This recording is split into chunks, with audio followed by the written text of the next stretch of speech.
Let's just say Lord could write The Great Gatsby, but F. Scott Fitzgerald could not write melodrama, and we all know this.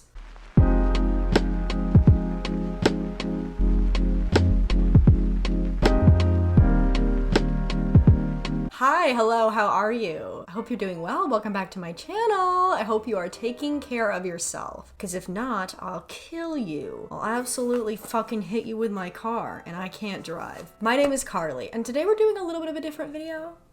This video is not like other girls. Today we're talking about Zelda Fitzgerald. This video is sponsored by Skillshare.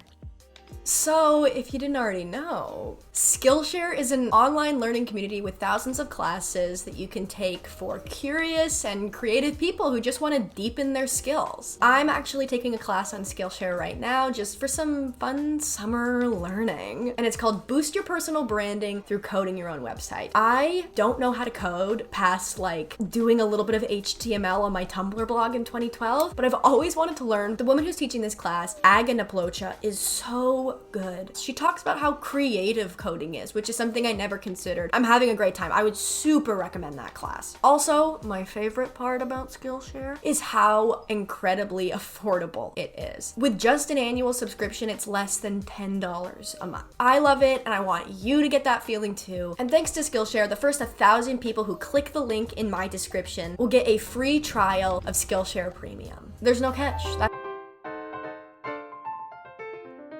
Talked about this a lot on my channel because I love The Great Gatsby. I have 2 copies. This is a copy that I bought at a thrift store, and shortly after I bought it, I met Tyler Oakley and had him sign it. So I love The Great Gatsby. It's one of my favorite classics. It's one of my favorite books of all time. It, for lack of a better word, absolutely fucking slaps.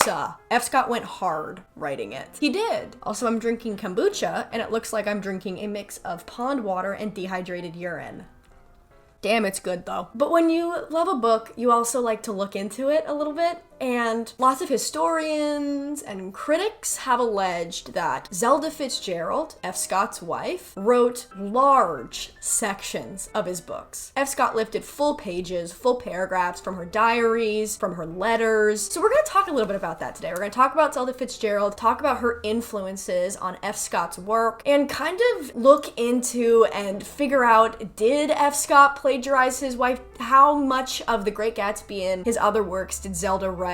What's going on there? Because honestly, right now, it's not looking great for you, F. Scott. When I waltz into hell after I die, it's literally over for you. Imagine plagiarizing your own wife. It could not be me. I just want to say to the estate of F. Scott Fitzgerald, this is all alleged. I'm just a little baby. I don't know anything. This is just, it's just stuff on the internet. I don't know if you can sue someone for defamation when a person is fully dead, but please don't, because this is alleged.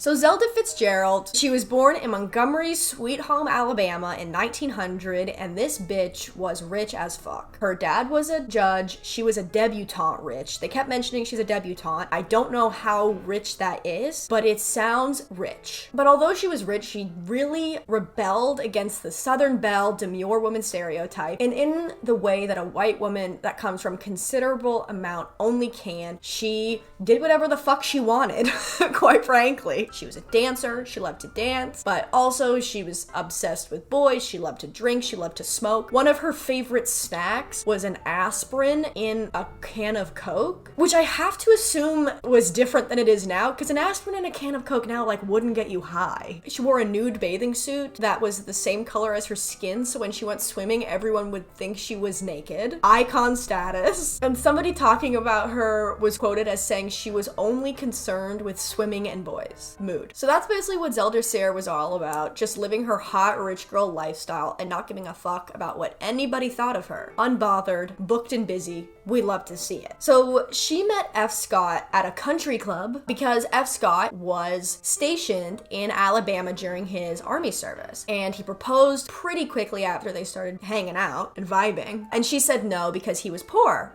She really did just be like, ew, poor, no thank you. However, in 1920, they did get married because he proposed a second time. and they were toxique, to say the least. They were what the kids these days would call an incredibly scary and toxic relationship. Although F. Scott sucked ass and was horrible to Zelda, Zelda also was so mean to him. The basic vibe is just that couple at a party that is screaming outside, screaming at each other, and you're like, holy fuck, what is happening? And then like an hour later, they're literally hooking up on the couch. It's like violently swinging in between being so angry and hating each other to being obsessed with each other. When asked about Zelda, F. Scott once was quoted saying, "I love her, and that is the beginning and end of everything." That's a beautiful fucking quote. But he also told her psych ward doctors that she was talentless. What is it, F. Scott? But also, Zelda Fitzgerald famously complained to several people at parties about how small F. Scott Fitzgerald's cock is.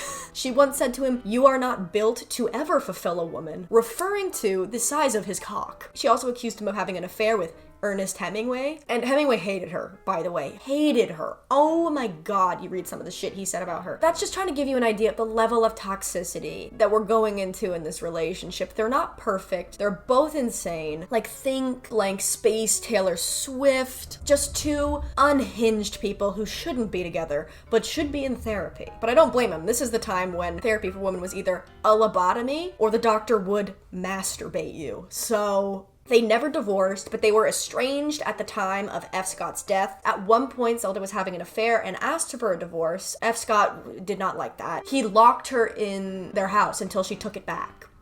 He said, "Take it back. You want to get out? Take it back." And then they stayed together. And the reason I focus on both of them, although I do believe F. Scott, you are trash, all I want to do is their daughter has spoken a lot about the narrative surrounding her mother and her relationship with her father. This belief that Zelda was relegated to have no artistic pursuit and was just domesticated by force is not true. I want to respect that, and I also do agree. I think painting Zelda in this light strips her of her agency, and she truly was an agent of her life. She was an active player in her life.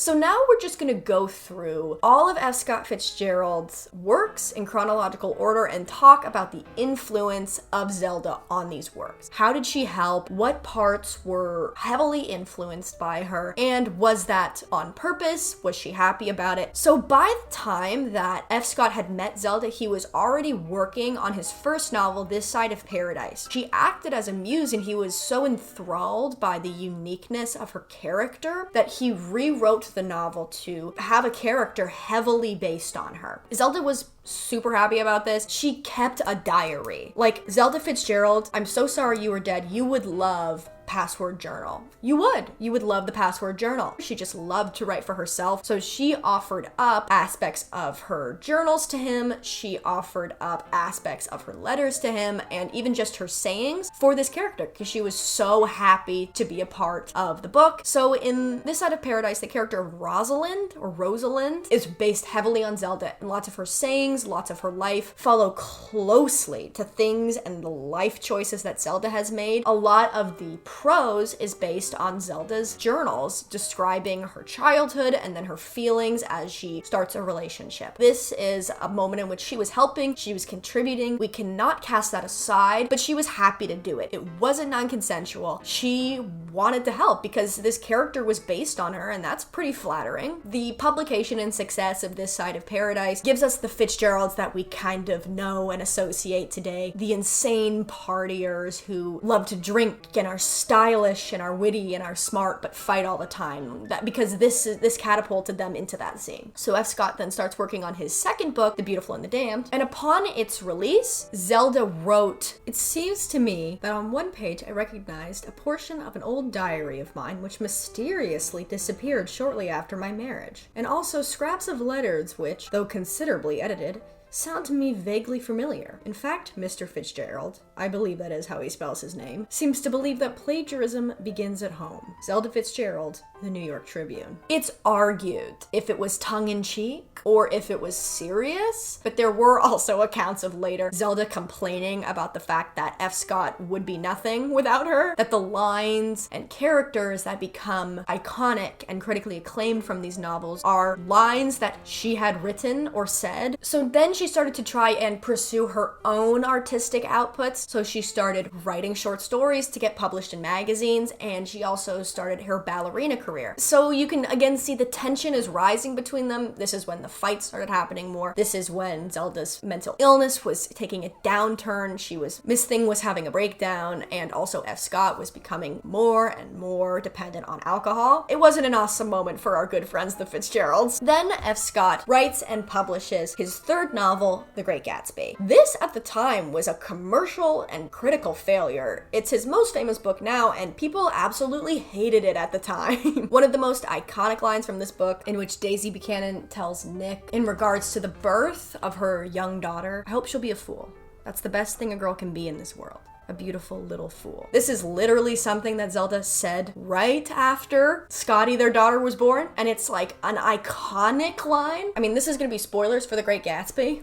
I mean, it came out in 1920, dude, like, spoiler alert. Daisy's affair with Gatsby in the book closely followed an affair that Zelda had that F. Scott put an end to, and he claimed that he got in like a physical fight with the guy. This is all told from the point of view of F. Scott's mistress, who he told this all to. So it's all kinds of messy. Also around this time, George G. Nathan, who was an editor for a publishing house, expressed interest in publishing Zelda's diaries because she was, you know, the first flapper. She was this cultural icon. She really was like an it girl before it girls were a thing. The modern, like, nepotism Hollywood baby who's so cool, like Timothy Chalamet vibes, Dakota Johnson vibe. The rich nepotism babies that we resent but love. So he wanted to publish these diaries, and Zelda was like, hell yes, I would love this. I love attention. I'm a bomb-ass writer. Let's publish my diaries. And F. Scott said, no fucking way. Because Zelda was so influential on his work, F. Scott claimed on two folds. First of all, he claimed that it was infringing on his own intellectual property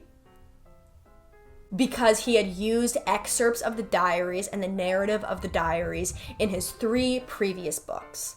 You all right, F. Scott? You doing okay? He also claimed that the remaining parts of the diaries, which he had not touched upon, he needed them for inspiration for his future books. So then they said, okay, we'll think about it, let's talk about it, and then the journals disappeared. And they've never been found. Did F. Scott burn them? Did he hide them? We'll never know. He couldn't handle his wife publishing a damn thing. So then to get back at him, Zelda had a long-term affair with that editor, so I guess everything's fine. And after this, F. Scott began to work on his 4th novel, Tender is the Night. And at this point, the fighting and the stress of their relationship and also her life was too much on Zelda, and her mental health had begun to deteriorate at a rapid pace. She was in and out of treatment centers trying to get treated for what she was diagnosed at the time with, which was schizophrenia. A lot of historians allege now her symptoms align more closely with bipolar disorder, and to top it all off, F. Scott said, my wife is obviously going through it right now, so I guess I'll just have an affair with a 17-year-old.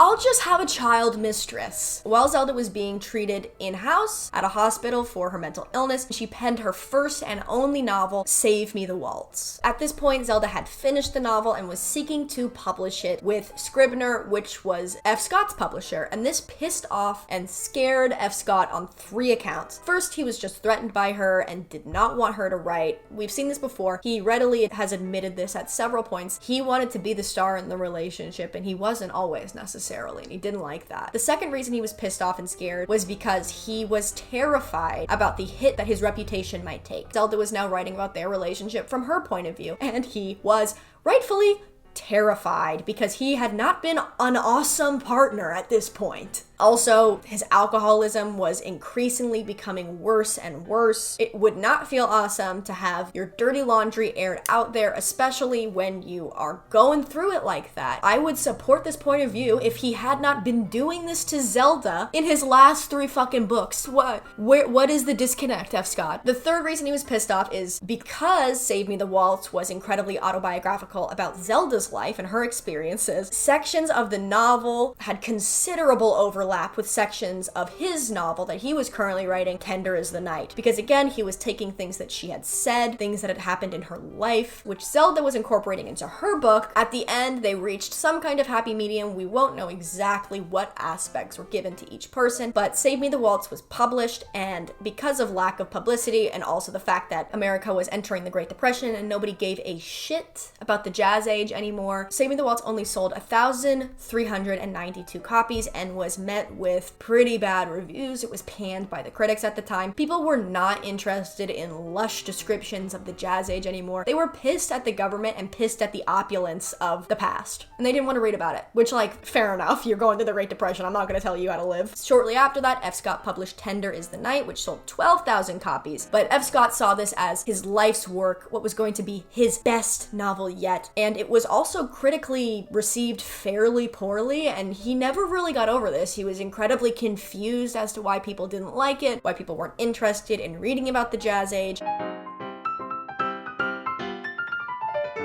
So did F. Scott Fitzgerald plagiarize Zelda? Yes and no. I think the answer really lies in these last two publications of Save Me the Waltz and Tender is the Night. Through looking at them both, we get to see them independently as writers, because Zelda is writing on her own and F. Scott is writing presumably without the help of Zelda, and they were both received fairly negatively. F. Scott took large portions of her work. We know this. He's admitted this. She's said this. But also Zelda wrote one book which was received poorly, and then she gave up and never wrote another book again. If you read Save Me the Waltz, and also if you read critical reviews of Zelda's writing, the main issue of that book seems to be it's not very narratively strong. Her lush prose and her witticisms and the unique way she describes things, which we see in The Great Gatsby and sections of the work that were presumably Zelda's, are great, but the narrative and the thematic elements aren't there. It's just a beautifully written book with no substance. Alternatively, Tender is the Night by F. Scott has that strong Fitzgerald narrative that we're used to and really strong themes, but the prose is clunky as fuck. So we kind of get to see the issues with each of them when they're not collaborating together. So I think the real answer is somewhere in the middle. I think we need to acknowledge Zelda Fitzgerald's contributions when it comes to F. Scott Fitzgerald's work. I think, honestly, they should both be listed in the byline. He would not be able to write these iconic books that we know and love today without the help of Zelda. However, Zelda Fitzgerald did not write The Great Gatsby. I wish she did. Girl, I wish she did, but she didn't. That being said, F. Scott Fitzgerald did have a big part making sure Zelda did stay institutionalized in hospitals until the end of her life, because he put her in one, and then it burned to the ground and she died in it. So I've still got your number, F. Scott. I'm still coming for your fucking ass, you asshole. Thank you so much for watching. A little bit of a different video. I hope you enjoyed. I hope you got something out of it. Let me know what you think. Did Zelda Fitzgerald write The Great Gatsby? Other than that, I'll see you soon. Bye.